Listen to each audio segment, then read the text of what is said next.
Good morning. I hope you all had a good weekend. Really cool to have you here. Today at 1:10 p.m. when we go to lab, you'll turn in the hydrogen lab from last week. Problem set 3 will be due. We'll take seminar self-quiz 3, as well as quiz number 3, and because it's something, sorry about that. And then we'll do the nomenclature lab. The quiz will be a combination of stuff we did from the hydrogen lab. So we went from like nanometers to frequency to energy per photon to kilojoules per mole. Will also be some quantum numbers, and there will be a little bit of naming out there too, which is nomenclature. So exciting times. Any questions before we start? Okay. So today's going to be a day we're going to talk a lot about the naming of compounds, which is called nomenclature. And nomenclature is really important. Water, H2O, is a lot different than hydrogen peroxide, H2O2. One extra atom. You don't want to be drinking H2O2, definitely, but you can drink water. You probably have drank it already. So the naming of things is really important. So we'll go over some of the rules that are involved. First thing that's really important is chemists have a way to describe the strengths of bonds. And there's really two types of bonds that are used a lot in chemistry. In one of them, an electron is transferred from usually a metal to usually a non-metal. And in the process, you end up with a positive charge because the metal has more protons than electrons. You also end up with something with a negative charge because the non-metal then has more negative electrons than it has positive protons. And that positive-negative attraction creates ions, which is the fancy name for positives and negatives. So an ionic bond is one of the types of bonding, and it's actually the strongest kind. It takes the most energy usually to break ionic bonds than the other kind of bonds we're going to talk about. So the other kind of bond is called a covalent bond. And at first it might seem like, oh, covalent bond is lame compared to ionic bond. It's so much weaker. But in reality, the life that we live takes a lot of molecular representations. So if you eat, for example, a gummy bear, all right, you want to be able to get that sugar in your system, so, and the sweetness and all that jazz. So you need bonds that are a little bit more flexible. And because ionic bonds are so strong, they're honestly not that flexible. They have their uses, but it's the covalent bonds which dominate life and DNA and stuff like that. So in a covalent bond, you don't have some metal giving up an electron to a non-metal. Instead, all of the electrons are shared, all right? So if they're shared, they're a little bit more flexible. You can kind of get the atom's electrons back if you need to. So in this book, in both section 3.5 and a little bit of 4.3, although that's not as critical, we're going to be looking at how scientists name compounds, all right? And it is pretty important. So if you have an ionic compound and you're a chemist, you need to know what the charges are on those atoms. You need to know if they're positive or negative, and if they're positive or negative, like how positive. Are they positive 1, positive 2, stuff like that. So we're going to look in this first section now at what fixed ionic charges, the ions that can be predicted as a chemist. And non-metals, as I said earlier, which are the things up to the right of the metalloid line, so basically a small part of the periodic table, but a very important part of the periodic table, those are the non-metals, and they always have a fixed charge. And if you want to figure out what their charge is, you take the group number for the atom and you subtract 8. So as an example of that, fluorine right there, it's number 9, it's atomic number. But for this conversation, we want the group number. And if you're using the quote-unquote American version of the periodic table, this is group 7A. 7 is the group number. So when fluorine makes an ion, it's going to be 7 minus 8 minus 1. And I don't know of any exceptions to that. It's a very, very good rule.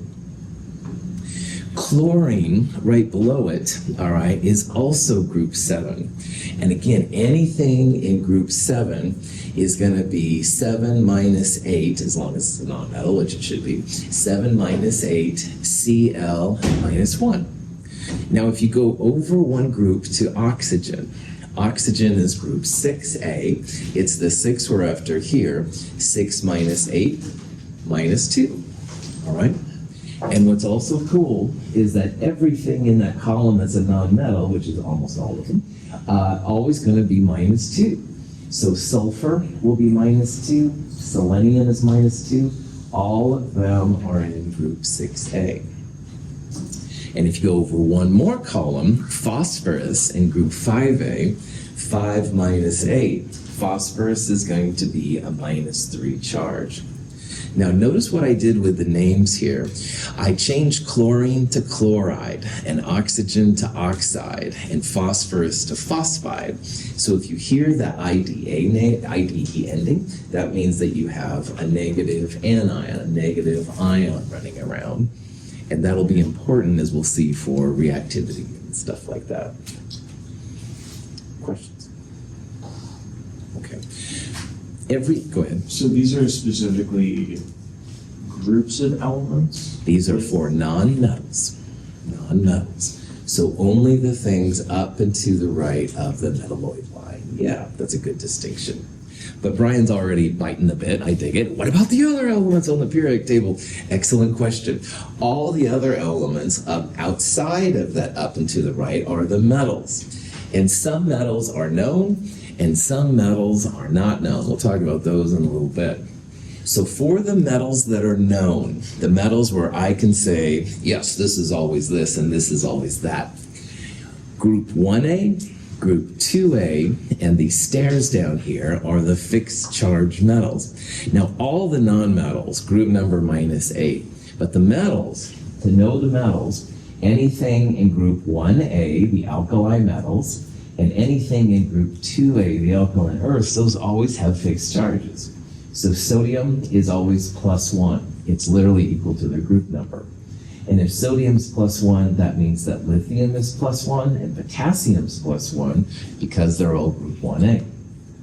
Now group 2A right next door, magnesium, beryllium, calcium, always +2.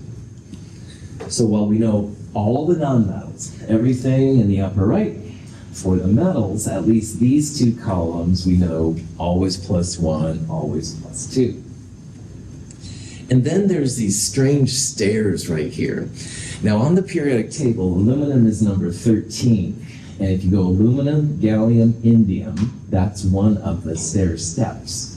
And right to the left of it, it's zinc and cadmium. And to the left of cadmium is silver. And those are called the stairs. And you can see there's like one atom silver on the first step. And the second step has cadmium and zinc. And the third step has aluminum, gallium, indium. Silver is always +1 on the first step. These two are always +2 on the second step. And aluminum through indium here, always +3. So, for the metals, and there's a lot of them, all right? 1A is good, 2A is good. The stairs are important, we know those. So at least for those, then we can tell their charges like all the time. So if you wanted to know what sodium was, sodium again is in group 1A. That means it's going to be +1. And magnesium right next door, even though it is next door, it's in a different group.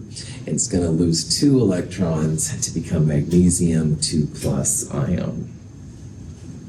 So on this screen, the ones that are known, all the nonmetals, 1A, 2A, and these kind of weird stairs in the middle, those at least chemists know all the time. And if you're wondering about the other metals, hang tight, I'll show you in a second. Questions on these bad boys?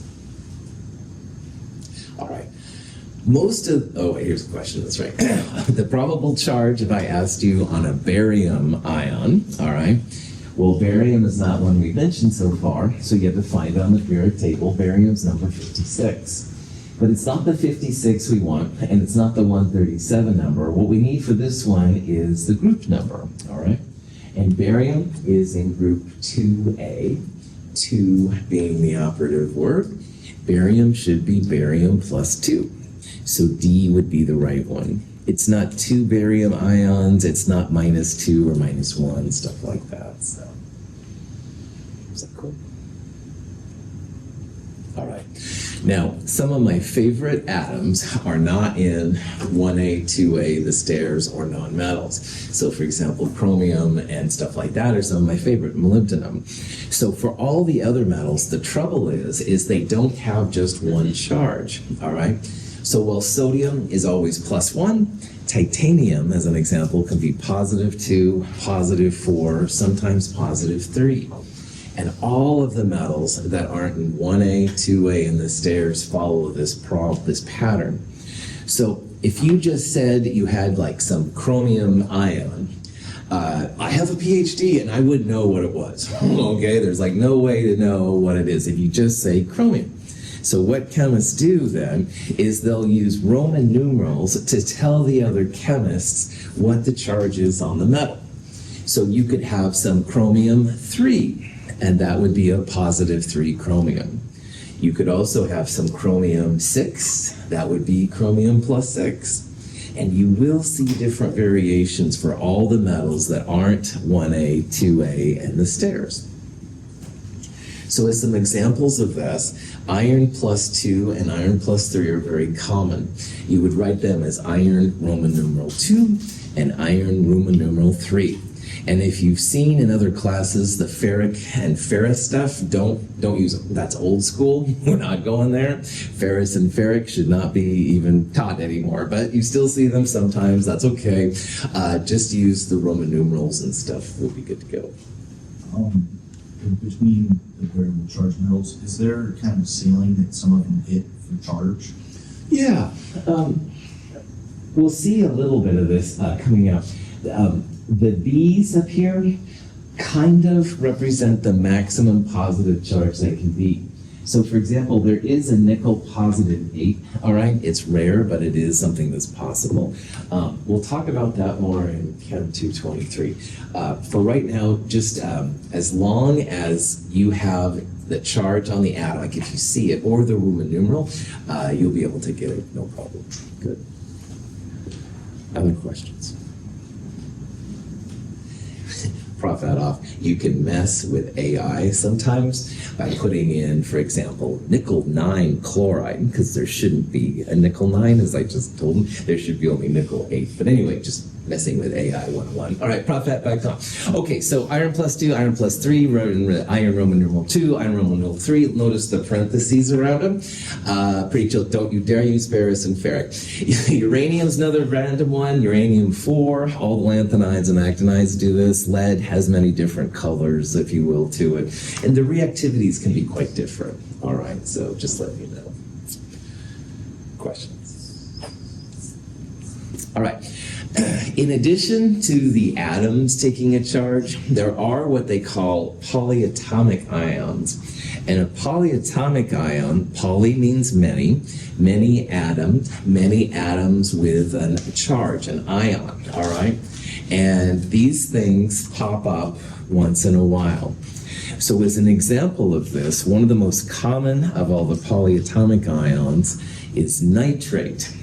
It's nitrogen with 3 oxygens, so 4 atoms total, a polyatom, and the overall thing has a -1 charge. So nitrate's actually pretty common. It's used in fertilizers. It's a lot of times in the refuse of cows and pigs. Gotta keep my class G-rated, but anyway, hopefully you're getting what I'm saying. Lots of weird uses for nitrates that pop up. Sulfate is a sulfur with 4 oxygens, so 5 atoms total, and a -2 charge. And hydroxide, as we'll see, which is important, OH -1. And these crazy things pop up a lot. Now, in the lab that we're going to do today, this is the list of the polyatomic ions, all right? And I hate to ever say memorize, but they're going to pop up a lot. So become as familiar as you can with this list. Now, what we used to do, my instructor used to say, memorize them, no excuses, Russell, fine, whatever. So I made old school, like, flashcards, all right? And on one side, I'd say nitrate, and on the other side, I'd have NO3 -1. And if I was waiting for the bus or waiting for a friend or whatever, I would just flip through them and stuff, so kind of sucky. However, I do have a couple of hints to help you with polyatomic ions, and also realize that we're going to go slower into this than other things. But they are very common, all right? You're going to see them listed on different ingredients if you buy things at stores. Yeah. One thing I can help you with is that, first of all, if you hear ATE or ITE on the ending, that means it's going to have oxygen in it. So nitrate and nitrite both have oxygen, all right? On top of that, ATE has more oxygens than ITE. So here's nitrate. It has 3 oxygens. Nitrite has 1 less oxygen than nitrate. It's NO2. The charge is the same. The essential atom nitrogen is the same. So ite has 1 less oxygen than ate. However, it doesn't mean that ATE always has 3 oxygens, because sulfate is also ATE, and it has 4 oxygens. So sulfate, SO4 minus 2, sulfite will have 1 less oxygen, SO3 minus 2, phosphate, phosphite, etc., etc. Notice here cyanide. Cyanide doesn't have ATE or ITE in it, so it is not an oxygen-containing species. The only positive one of these is ammonium for our purposes. Hydrogen's kind of a fluke. Anyway, ammonium is something we'll talk about as we go through a little bit. Okay. So here's a way to kind of highlight some of these things. It says, which of the following does not have oxygen, at least most likely? And again, the punchline here, if you know what these are enough, you look for things that don't have ATE or ITE. So phosphate, ATE, yeah, that's going to have oxygen. ITE, hypoiodite, yep. Selenate, ATE, oxygen. Nitrate. Cyanide, though, doesn't have ATE and ITE. So if you had to guess, that would be the one to do it. Now, hydroxide has oxygen, but it has an ID ending. But usually the ATEs and ITEs, to the best of my knowledge, do have oxygen. So that'll be one way to kind of help out. Yeah. Is there kind of a limit on how complex those molecules would be the right word, right? Yeah. After a while, you can't keep putting atoms in and expect the charge to be distributed evenly over it. So if you get to the point of 4, maybe 6 or 7 atoms, let's even make it that big, that might be about the limit to it. But that being said, there are a few exceptions we'll see as we go through. So, cool. Now, if polyatomic ions are completely new to you, this is an expression that we use here at Mount Hood that some people like and some people don't like, and it's up to you what you want to do with this. But this is just a silly expression. Nick the camel brat ate icky clam for supper in Phoenix. And I know you think I've lost it, and to be honest, I probably have. However, it is a little expression to help you with these polyatomic ions. Now, the ATEs are always the key to figuring out these polyatomic ions. ATE is supposedly the most common. So if you knew the formula for, say, the nitrogen ATE, you'd be in good shape. Well, Nick, if you look at Nick, the word, Nick has 3 consonants and 1 vowel. So in English, the vowels are A, E, I, O, and U. So Nick has one of those, 1 vowel, and the other ones are all consonants. So the number of consonants equals the oxygen, and the number of vowels equals the charge. And the letter it begins with, N of Nick, is the letter that you start the polyatomic ion with. So Nick has 3 consonants, 3 oxygens, 1 vowel, minus 1 charge. Woohoo! Then if you wanted to know nitrite, the ITE has 1 less oxygen than the ATE. NO2 minus 1 would be nitrite, while NO3 minus 1 is nitrate. These really are the ones we're going to run into the most, all right? Phosphate, sulfate, chlorate, carbonate, nitrate, stuff like that. So if you're cool with Nick the Camel, it can be helpful, all right? It's a little weird. Some people hate it and stuff, and that's fine if you do. It's no big deal. If you had crepes for dessert, you can throw in chromate, but these are kind of the bigger ones. There's a handout in the companion and online to help you with the camel too. So, okay. So when you're making an ionic compound, the strongest kind, positive metals, negative nonmetals come together and they're pretty strong. So an ionic compound will usually have a positive metal and a negative nonmetal, and that's how these roll. And when you're naming an ionic compound, the metal is always first and the nonmetal is always last. So some of these will be pretty familiar to you, but I want to kind of go through them. Let's say you wanted to make a compound between sodium and chlorine. Well, first you'd have to figure out the charges. So chlorine is in group 7, and the nonmetals are 7 minus 8 minus 1. So chloride is Cl minus 1. And then sodium is group 1A, so it's going to have a positive 1 charge. So positive 1 and negative 1 goes to 0. The compounds will always be neutral. They won't have any charge. So in this case, 1 Na and 1 Cl makes NaCl, sodium chloride. Right? I've never heard anybody refer to it as chloride sodium. All right, so metal first, non-metal second. Good to go. If you want to make a compound with calcium and bromine, first of all, again, figure out the charges. Bromine is in group 7, just like chlorine, so it'll be minus 1, and the name would be bromide. And calcium's group 2A, so it'll have a positive 2 charge. Now remember, when you mix these together, they must go to 0. So you'll need 2 minus 1s to balance positive 2. So positive 2 plus 2 times minus 1 goes to 0. CaBr2 would be the formula. And scientists would call it calcium bromide. So in this case, there are 2 minus 1s because of the calcium positive 2. Here, there was only 1 minus 1 to balance the positive 1 of the sodium. You can use polyatomic ions as well. Nitrate is NO3 minus 1. And with magnesium, which is group 2A, which is positive 2, you're going to need 2 negative 1 nitrates to balance the magnesium. So notice this nomenclature. It's Mg parentheses NO3 parentheses 2. It's showing the chemist that you have 2 nitrates.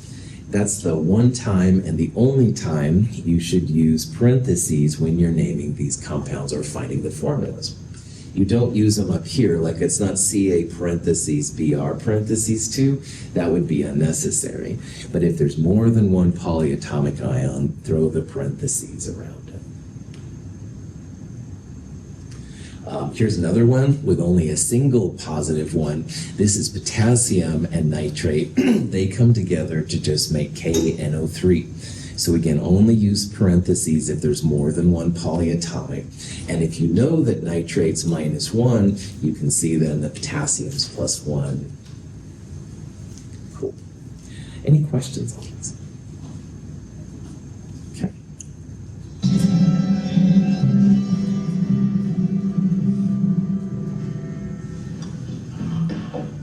If there were only some way we could contact you. Yes, indeed, Doctor. If only there were. Notice the substance encrusting that rock. Yes. Unless I'm mistaken, it's potassium nitrate. So, perhaps nothing, Doctor. Perhaps everything. So knowing chemical formulas can definitely help you out with life. So again, big Star Trek nerd, sorry about that. But anyway, in this episode where Kirk fought the Gorn, which is now in Brave New Worlds, but anyway, he used potassium nitrate and some other stuff to make an explosive to hurt the Gorn. Anyway, it was just a cheesy reason to throw in Star Trek, so my apologies. Anyway, let's do some more. I know it's what you wanted to do. Here's an example with a variable charge metal. So again, 1A, 2A, and the stairs, everybody knows what their charges is. But iron is a variable charge metal. So I need to tell you and you need to tell me somehow what the charge is on the iron. So in this example, I'm showing you it's iron plus 3, all right? So you would write that then as iron Roman numeral 3. And if you're combining it with fluoride, group 7A, 7 minus 8 minus 1 would be F minus. You're going to need 3 minus 1s to balance that positive 3. The formula would be FeF3. And you'd write that as iron 3 fluoride. If you told me just iron fluoride, I wouldn't know the charge on the iron. Like it could be a positive 2 or a positive 6, stuff like that.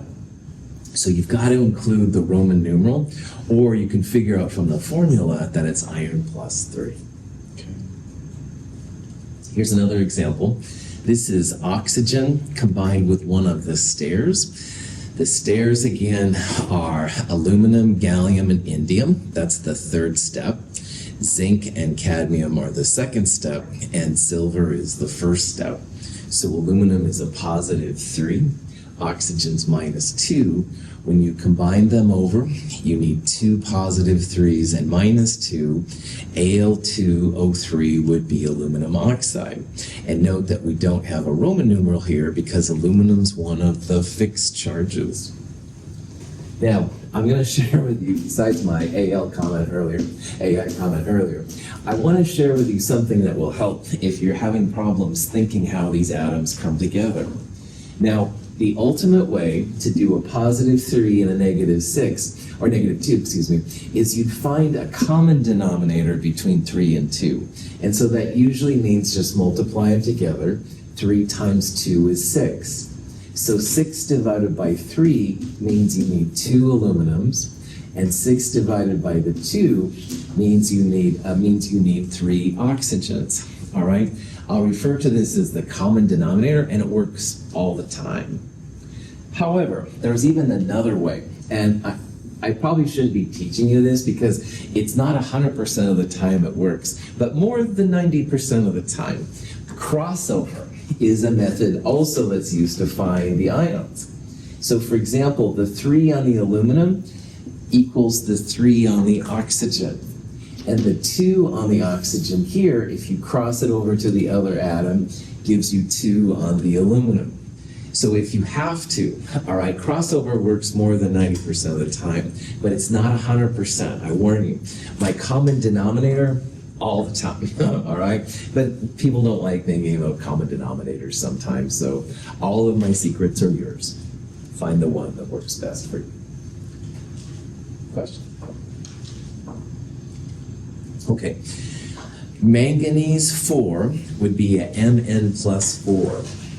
And sulfate has a minus 2 charge.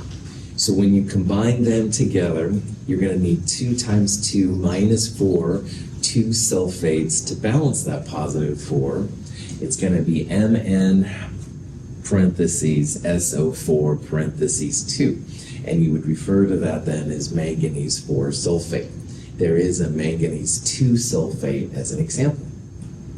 And I also wanted to show you an example with a positive polyatomic ion. Ammonium is one of the few positive ones, but it does pop in quite a bit. Ammonium is positive 1, chloride 7 minus 8 minus 1. So when you put them together, NH4Cl.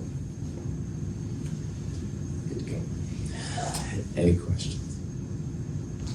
Why is it whenever you're writing out the like manganese 4 up there, why is it not capitalized? The names of the elements are not usually capitalized unless they're like at the beginning of a sentence or something like that. It's not like Brian. Like I would capitalize Brian, but the element names are usually not capitalized. However, the symbol always starts with a capital letter and the second one is lowercase. So yeah, if you just use the name, you don't have to capitalize it unless it's the beginning of a sentence. Cool comment. Other questions? All right. Now, everything we've seen so far has been positives and negatives, ionic compounds. They're very strong, but they're not the only kind of compounds out there. And another kind of compound are what they call covalent bonds. Now for us right now, covalent bonds are only going to be between nonmetals and nonmetals, so things in that upper right-hand corner. So if you have, for example, a nitrogen and an oxygen, and you want to figure out the name for it, there's no metals, all right? N and O are both above the metalloid line. So in this case, you use what's called a Greek prefix. Greek prefixes, monoditride, tetra, etc., etc. The second atom listed is listed second for a reason, and we'll talk about that more as we go through the class, more in chapter 4 actually. So oxygen becomes oxide. You always put a Greek prefix by the second one, but the first one you only put a Greek prefix if there's more than one. So NO, its official name, nitrogen monoxide, and you can write monooxide, two vowels, two O's next to each other. A lot of times the second vowel is omitted, like I did right there, but if you write them that way, that's okay. It's not nitrogen monooxide. I think alphabetically that would drive chemists crazy because you'd have all these mono compounds, as we'll see, if you just have one that just call it nitrogen. But the second one always gets mono. And by the way, NO's most common name is nitric oxide. All right, maybe you've heard about it used in different things. Nitric oxide is a common name, and nitrogen monoxide is the formal name. And we'll talk more about this, but a lot of times these chemicals will have a formal name, which is what we're studying, and then an unofficial name too. So N2O would be another compound. N2O has two nitrogens and one oxygen. Now, in the first one up here with NO, we didn't put a Greek prefix in front of the nitrogen because there was only one of them. But here, there's two nitrogens, so even that gets a Greek prefix. Always put a Greek prefix by the second one, but the first one only is special. So N2O would be dinitrogen, two nitrogens, monooxide or monoxide, which is what I've written here, but both two O's would be okay. So again, notice the first one only gets a Greek prefix if there's more than one. Second one always gets a Greek prefix, IDE, always on the second one. If you're a fan of the Fast and the Furious movies, and you don't have like any of my cinema and TV watching, that's for sure, but in the Fast and the Furious, they like to always hit that nitrous button and their cars go like super fast and stuff. N2O, dinitrogen monoxide. Woohoo! Anyway, just what you needed to know. Anyway, SF6 is an interesting compound. We'll see that in Chem 222. This would be 1 sulfur and 6 fluorines, so sulfur hexafluoride. S2Cl2, disulfur, dichloride. P2O5 would be diphosphorus pentaoxide, or sometimes it's seen as pentoxide, which is fine too. These are a little bit easier. You don't have to think about Roman numerals. You don't have to think about things like that. But remember, it's only for the nonmetals. And that also means that if you have a metal, don't use Greek prefixes, all right? It's not sodium monochloride or something like that. The metals, nonmetals, you either use Roman numerals or you don't use anything at all. These are only for nonmetals. So, this compound is kind of interesting. N2O4, all right? If we wanted to name it, first of all, it's N2O4 for a reason, not O4N2. All right, so the nitrogens, we'll list them first, the oxygens after. The second one always gets an IDE ending. So the last one here is oxygen. No, that's not going to work. Excuse me. The first one has more than one, so it's going to be dinitrogen. And if you look at the Greek prefixes for 4, Greek prefix for 4 is tetra. So this bad boy is dinitrogen tetraoxide. Questions on that? Probably the most important of the compounds in this area, H2O, water, all right? But water is the official name, or the unofficial name, I guess, if you will, for this molecule. And of course, everybody calls H2O water, et cetera, et cetera. What would be the formal name for this compound? Anybody want to try? Dihydrogen monoxide. Dihydrogen monoxide. Well done. I heard a couple people say it. Well done. Exactly. Dihydrogen monoxide. And once in a while, you'll see websites about banning DHMO, dihydrogen monoxide. And they'll say, oh, it causes lots of pollution to come into our area. Yeah, the water brings it. It causes death, drowning, all right? And they say, we should ban DHMO. And apparently some city councils have banned this horrible compound, DHMO. It's water. So it's chemists having a little too much fun. Please, I find that kind of bad taste. It's kind of funny, I understand, but it's not really that funny. So if you see this now, try to spread the word. DHMO is okay. All right. Acids and bases are super important in chemistry. They provide a lot of energy to chemical reactions. And we're going to talk more about acids and bases in the future. So the first thing about acids I want you to know is that if you have an acid, the H is supposed to be listed first, all right? So HCl has hydrogen first. That should be an acid. But there's actually a difference between the HCl in its pure state, which is often a gas, and HCl in the water. An acid technically is only an acid if it's dissolved in water. And we'll see in a future lecture that AQ means that thing is dissolved in water. Water kind of surrounds these molecules, and they're able to extract the acidic hydrogen from whatever's left. And this part right here, the H plus, is what makes an acid an acid. And just because a compound has hydrogen, it doesn't mean that it can extract the H plus, making it an acid either, by the way. But if the H is listed first, it certainly should be an acid. And I had this lab once as an undergraduate, and my lab partner thought it would be really funny. We were dealing with hydrogen chloride, the gas. And so he says, hey, check this out. And he let a little bit out, and it went up my nose. And but it's not, there's no water, it's not acidic. Our bodies are filled with water, all right? They're all over the place. So as the HCl went up my nose, it activated with the water, and oh man, that stunk. I was so mad at him. I still got a problem with it. So be very careful, man.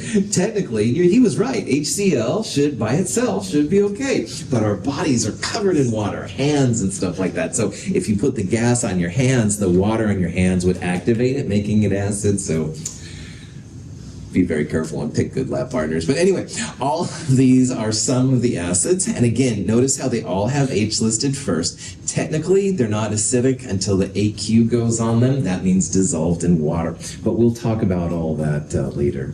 This is nitric acid. That's one of the famous powerful acids. This is the acidic acid. And when it pops off, you end up with NO3 minus, the polyatomic ion. We'll talk about that more today in lab. Any questions on the acids? Yeah.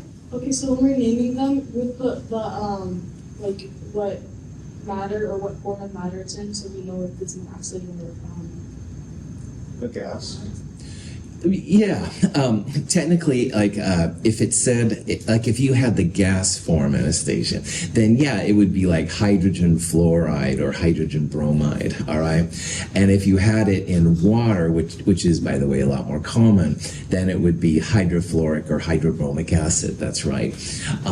If I wanted to be a jerk instructor, and I don't think I would be, but I'm just letting you know if I wanted to be, if I put AQ next to it, then you would put the acid name, all right? But technically, if there was a gas like there, I would just have you call it this. But that doesn't sound like something I would do, but that is the actual way, all right? They're not acids until they're in water, technically. So, cool, good question. Other questions?